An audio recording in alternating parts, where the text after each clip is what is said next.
একটা বাচ্চা ছেলে রাস্তা দিয়ে হেঁটে গেলে বলে যে এটা রবিউল ইসলাম নয়ন যাচ্ছে, একজন বৃদ্ধ রাস্তা দিয়ে হেঁটে গেলে বলে যে এটা রবিউল ইসলাম নয়ন যাচ্ছে, একজন মুচি, একজন কুলি, একজন কৃষক, একজন শ্রমিক, সে বলে যে একজন রবিউল ইসলাম নয়ন পেয়েছি আমরা রবিউল ইসলাম নয়নের মতো একজন সংসদ সদস্য চাই যে তৃণমূলে মানুষের সাথে সর্বদাই মিশে থাকে।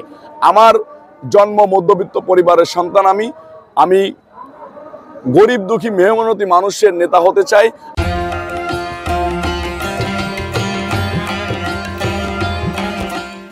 আমি গরিব দুঃখী মেহনতি মানুষকে নিয়ে আমার জীবনের শেষ দিন পর্যন্ত কাটাইতে চাই।